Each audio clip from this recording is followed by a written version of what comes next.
পূর্ব বর্ধমানের পানাগড়ে অল্পের জন্য এড়ানো গেল এক বড়সড় রেল বিপর্যয়। শিল্প তালুক থেকে পণ্য বোঝাই একটি মালগাড়ি স্লো লাইন ধরে পানাগড় স্টেশনের দিকে আসার সময় আচমকাই লাইনচ্যুত হয়ে পড়ে। রেল সূত্রে জানা গিয়েছে, ট্রেনটির 4টি বগি প্রায় 500 মিটার পর্যন্ত লাইনচ্যুত অবস্থাতেই লাইনের উপর দিয়ে ঘষতে চলে যায়। এই দুর্ঘটনার জেরে মালগাড়িটি পানাগড় স্টেশনে দাঁড়িয়ে পড়ে, যার ফলে ব্যস্ততম 103 নম্বর রেলগেটটি সম্পূর্ণ বন্ধ হয়ে যায়।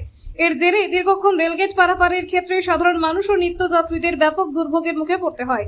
এলাকার রাস্তায় তৈরি হয় তীব্র যানজট। দুর্ঘটনার খবর পাওয়া মাত্রই রেলের উচ্চপদস্থ আধিকারিক ও উদ্ধারকারী কর্মীরা দ্রুত ঘটনাস্থলে পৌঁছান।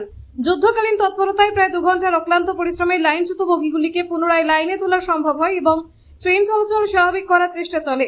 তবে এই তীব্র ঘর্ষণের ফলে রেল লাইনের একাধিক কংক্রিটের স্ল্যাব মারাত্মকভাবে ক্ষতিগ্রস্ত এবং ভেঙে গিয়েছে। ঠিক কি কারণে এই লাইনচ্যুতের ঘটনা ঘটল, সিগন্যালিং এর সমস্যা নাকি লাইনে কোনো ত্রুটি ছিল, তা খতিয়ে দেখতে ইতিমধ্যে উচ্চ পর্যায়ে তদন্ত শুরু করেছে রেল কর্তৃপক্ষ।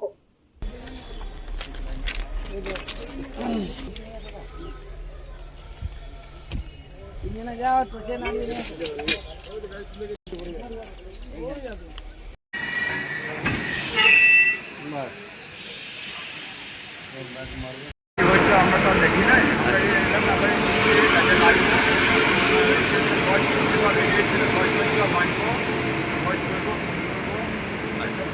কি মালগাড়ি লাইনচ্যুত হয়ে গেছে?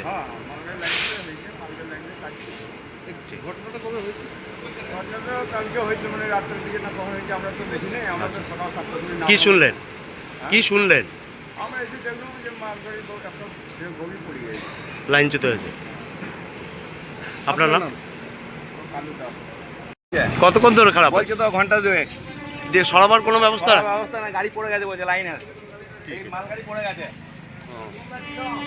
খারাপ হয়ে গেছে। এই একইভাবে দাঁড়িয়ে রয়েছে, যে যাতায়াত কিভাবে করছে?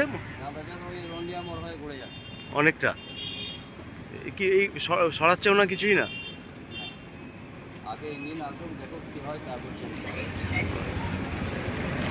আপনার নামটা? নাম ইয়াসিন।